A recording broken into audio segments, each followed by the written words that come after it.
దేవుని పరిశుద్ధ నామానికి మహిమ కలుగునుగాక.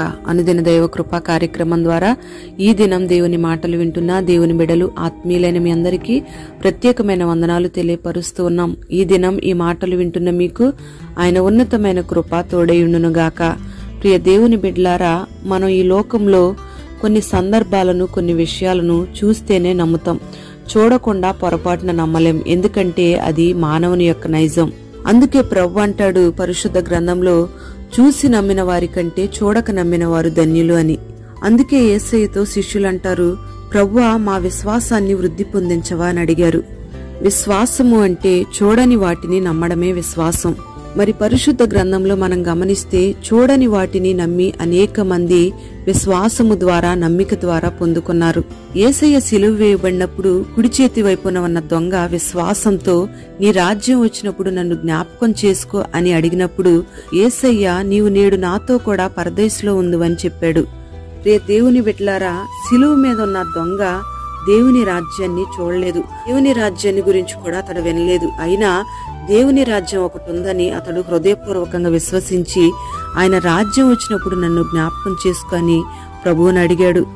ఎవరైతే దేవుని రాజ్యం ఉందని, ఆయన రాజ్యంతో సకల దూతలతో ఒక దినాన రాబోతున్నాడని, ఆయన యందు విశ్వాసం ఉంచిన ప్రతి ఒక్కరూ కూడా సదాకాలం ఆయనతో నివాసం చేస్తారని ఎవరైతే నమ్ముతారో, ఎవరైతే విశ్వసిస్తారో వాళ్లే ధన్యులుగా మార్చబడతారు. మరి ఈ దినాన అనేక మంది ప్రజలు దేవుని రాజ్యాన్ని గూర్చి, ప్రభు రాకడని గూర్చి నమ్మలేకపోతున్నారు, విశ్వాసం ఉంచలేకపోతున్నారు, సిలువ వేయబడిన యేసయ్య వైపు చూడలేకపోతున్నారు, దేవుని రాజ్యాన్ని పొందడానికి రక్షణ పొందలేకపోతున్నారు. మరి రాకడ అతి సమీపంగా ఉన్న ఈ చివరి దినాల్లో దేవుని ఎదుట మనం నిలబడాలంటే ప్రతి పాపము క్షమించబడాలి. మరి దేవుని మాటలు వింటున్న నీవు ఇప్పటికైనా నీ పాపాలను క్షమించి యేసువైపు నువ్వు చూసినట్టయితే అదే బలమైన విశ్వాసం. మరి యేసయ్య మీద నువ్వు విశ్వాసం ఉంచినట్లయితే నిశ్చయంగా నువ్వు రక్షించబడతావు. మరి ఎన్నడూ కూడా దేవుణ్ణి గూర్చి వినని వ్యక్తి యేసయ్య వైపు చూసి ఒక్క నిమిషంలోనే దేవుని రాకడ కొరకు సిద్ధపడ్డాడు. ప్రియ దేవుని బిడ్డ, మరి నువ్వెంతో కాలం నుంచి దేవుని యొక్క మాటలు వింటూ ఉన్నావు. మరి వింటున్న దేవుని మాటలను విశ్వసించినట్లయితే నిశ్చయముగా నువ్వు దేవుని రాజ్యం కొరకు సిద్ధపడతావు. అందుకే పౌలు అంటాడు, మేము దృశ్యమైన వాటిని చూడక అదృశ్యమైన వాటినే నిదానించి చూచుచున్నాము అని. ప్రియ దేవుని బిడ్డ, దేవుని యొక్క రాజ్య సువార్తను నువ్వు వింటున్నప్పుడు, దేవుని మాటలను వింటున్నప్పుడు ఆయన యందు విశ్వాసం ఉంచి ఆయన మాటల మీద నమ్మకం ఉంచినట్లయితే నిశ్చయంగా నీకు గొప్ప రక్షణ కలుగుతుంది. నీవు మాత్రమే కాకుండా నిన్ను బట్టి, నీ నమ్మకత్వాన్ని బట్టి నీ కుటుంబం అంతటికి కూడా రక్షణ కలుగుతుంది. నీ విశ్వాసము ద్వారా నీ కుటుంబస్తులందరూ కూడా దేవుని రాజ్యానికి సిద్ధపడతారు. రాహాబ్ అనే వేశ్య యెహోషువ పంపిన వేగుల వారిని, నన్ను నా కుటుంబాన్ని రక్షించండి అని వారిని వేడుకుంది. మరి రాహాబు వేశ్యలో ఉన్న విశ్వాసము ద్వారా కుటుంబస్తులందరికీ కూడా రక్షణ కలిగింది. అలాగే నోవాహును మనం గమనిస్తే దేవుడు చెప్పిన వెంటనే జలప్రవాహం వస్తుందని హెచ్చరింపబడి వెంటనే విశ్వాసంతో వాడిని సిద్ధపరుచుకున్నాడు, తన ఇంటి వారిని రక్షించుకున్నాడు. ప్రియ దేవుని బిడ్డ, ఒక విశ్వాసి అయిన భార్య తన విశ్వాసము ద్వారా అవిశ్వాసి అయిన భర్తను పరిశుద్ధపరచుకుంటుంది అని దేవుని వాక్యం సెలవిస్తుంది.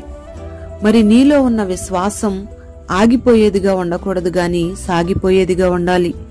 అబ్రహాము జీవితాన్ని మనం గమనిస్తే, ఎన్నడూ చూడని దేశానికి దేవుడు పంపిస్తానని చెప్పినప్పుడు వెంటనే అబ్రహాము విశ్వాసం ఉంచి ప్రయాణమయ్యాడు. అంతేకాకుండా అబ్రహాము ఇంట్లో ఉన్న తన పెద్ద దాసుడైన ఎలియాజరుకు కూడా దేవుడే తోడుగా ఉంటాడని విశ్వాసంతో ప్రయాణం చేయించాడు. తన కుమారుడైన ఇస్సాకుకు కూడా బాల్య దినాల నుంచే విశ్వాసాన్ని నేర్పించాడు. ప్రియ దేవుని బిడ్డ, మరి నీ విశ్వాసం ఎంతమందికి ఉపయోగకరంగా ఉంది? మరి నీలో ఉన్న విశ్వాసం నీ భార్యకు, నీ భర్తకు, నీ పిల్లలకు రక్షణగా ఉండాలి. దేవుడు మనం చూడని దానిని నమ్మడమే విశ్వాసం అన్నాడు గనుక నువ్వు రోగముతో ఉన్నప్పుడు యేసు రక్తము నిన్ను స్వస్థపరుస్తుందని నువ్వు నమ్మాలి. నీలో ఉన్న విశ్వాసమే నీకు స్వస్థత కలుగు చేస్తుందని నువ్వు నమ్మాలి. మరి ఆనాడు దేవుడు నిన్ను స్వస్థపరచు యెహోవాను నేనే అని చెప్పి అనేక మందిని స్వస్థపరిచాడు. మన ప్రభువైన యేసయ్య కూడా మధ్యవర్తిగా తండ్రి చిత్తాన్ని చేయడానికి వచ్చినప్పుడు ఆయన యొద్దకు వచ్చిన అనేక మందిని స్వస్థపరిచాడు. ఈ కృపాకాలంలో ఉన్న మనల్ని కూడా దేవుడు స్వస్థపరుస్తూనే ఉన్నాడు. మరి ఆయన నిన్న నేడు నిరంతరం ఒకటే రీతిగా ఉన్న దేవుడు. మరి ఆయన ఎల్లప్పుడూ ఒకటే రీతిగా ఉన్న దేవుడు గనుక ఆయన ఎప్పుడైనా మనల్ని స్వస్థపరుస్తాడని మనం విశ్వాసం ఉంచాలి. విశ్వాస సహితమైన ప్రార్థన రోగిని స్వస్థపరుచును అని వాక్యం సెలవిస్తుంది. శ్వాసంతో ప్రభు దగ్గరకు వచ్చి ఎవరైతే మోకరిస్తారో దేవుడు నిశ్చయంగా వారిని బాగు చేస్తాడు. వారి మొరను ఆలకించి వారిని స్వస్థపరుస్తాడు. దేవుని బిడ్డ, నువ్వు నమ్మినట్లయితే దేవుని యొక్క మహిమను చూస్తావు. నువ్వేమాత్రం సందేహించకుండా యేసు వైపు చూసినట్లయితే గొప్ప స్వస్థతను నువ్వు అనుభవిస్తావు. మరి నీకు కలిగిన సమస్యలను బట్టి ప్రభువు నిన్ను స్వస్థపరుస్తాడని, నీ సమస్యలకు విడుదల కలుగు చేస్తాడని, నీ హృదయానికి నెమ్మది దయచేస్తాడని, నువ్వు అడుగుపెట్టిన ప్రతి ప్రాంతంలో దీవెన కలుగు చేస్తాడని, నీవు చేస్తున్న ప్రతి ప్రార్థనను దేవుడు ఆలకిస్తాడని ఒక విశ్వాసాన్ని నువ్వు కలిగినట్లయితే ఆ విశ్వాసము ద్వారా నీకు గొప్ప మేలు కలుగుతుంది. నీ కుటుంబానికి కూడా గొప్ప రక్షణ కలుగుతుంది.